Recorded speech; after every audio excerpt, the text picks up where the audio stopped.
Hello and welcome to DaveyDacusGuitars. I'm going to do something slightly different than what you normally see on my channel today. I know lots of times when I get a new tool or something like that, I will consult the YouTube search bar to get an idea on how to store it. So maybe this will help somebody decide how to store their own tools. What I'm using to do this, those, I want to call them legs, but they're not. They're part that's going to be the main structure for the height of this cart.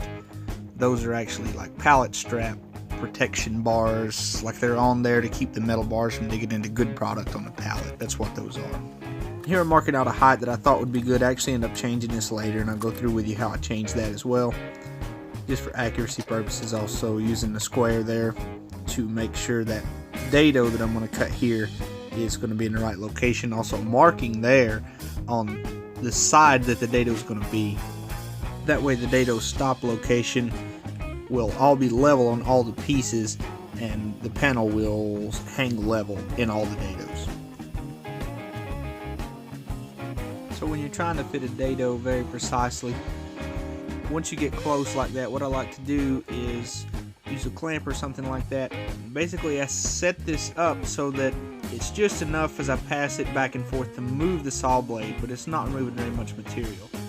Then when you take a pass, you're only removing probably just a few thousandths. It's not much. It's maybe a 64th of an inch. And it usually takes 2 to 3 passes once you get close like that, but you definitely don't want to go wide and have the dado fitting loosely. And then you can see I'm going to test fit here. An offcut from the panel, which is 3/4 inch plywood, is going to fit in there nice and snug, and it's plenty to hold without any glue or screws, so it should give it a good bit of strength.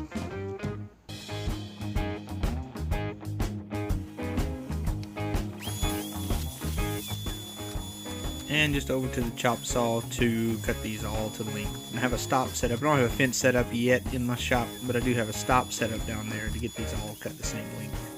You'll notice I'm turning some of these pieces. That's because if there was a hump right at the location of the blade, it would end up binding up as the pieces fell. So I just rotated them until that hump was not under the blade, and then that prevented the blade from binding. Here I'm dry fitting the pieces, and it's coming together okay, but I decided that I did not like the height of the top panel, so I ended up moving those dados. I'm not working off any kind of plans or anything like that, just some scrap lumber that I had. Other than the plywood, that's probably the best quality thing that I'm using here. Pretty much just adjusting this design as I go.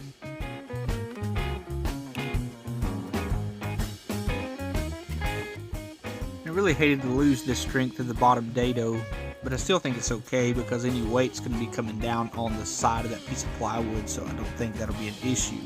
But I wanted this cart to fit up underneath a particular table in my workshop.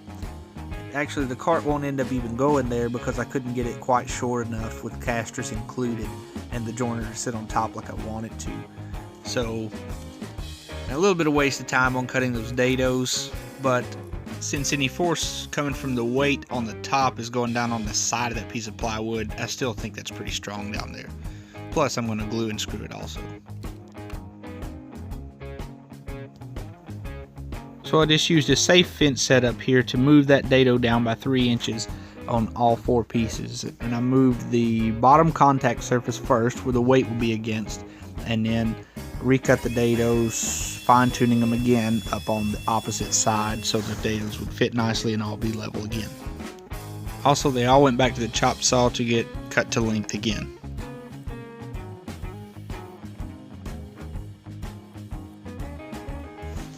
And thank you, Harbor Freight. Check out this drill bit fail. Wasn't a problem to remove. The wood was pretty beat up all around there, so it pulled right out. Got a good drill bit and went back to it.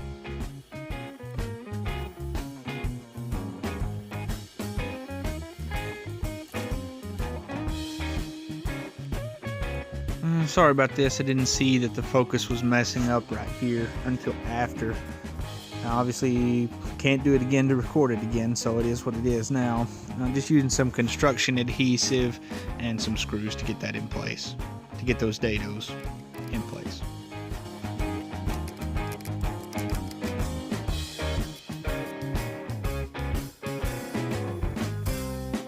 Since I lost those bottom dados, it was getting a little bit of racking, and this was my solution to the racking.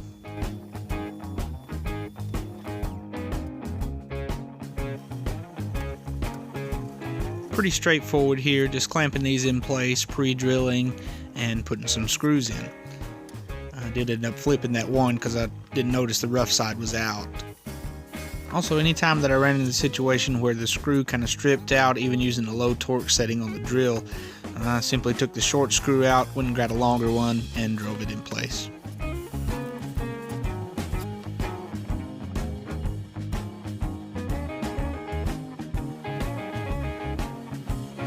This is probably the last thing on the project that's not self-explanatory here.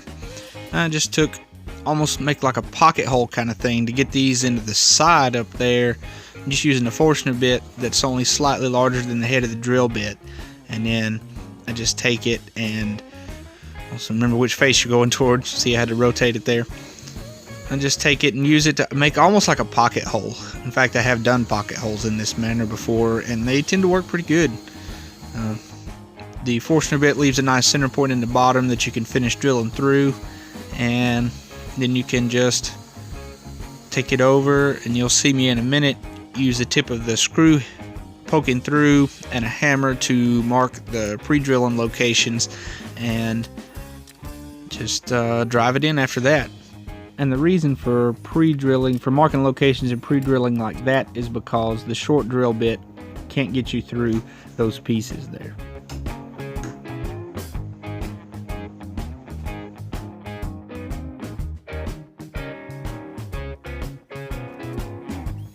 I didn't have any shorter screws in the shop at the time, so I had to cut a few more scraps of that 3/4 inch plywood to use with the 1 1/4 screws to put the casters on.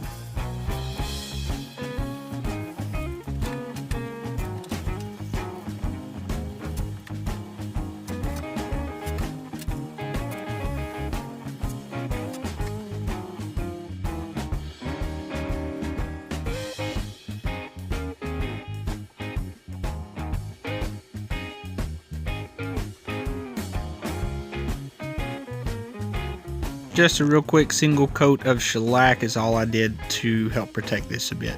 Thank you for watching. You can see it with the tools on it in just a second. Here you go. And like I say, thanks for watching. Like and subscribe. I usually do different content than this.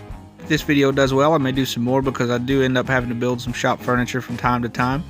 And this will be pretty useful. I think I'll be able to roll it right out to a location where dust collection is not super critical, and I can get all my lumber nice and square working off the same cart.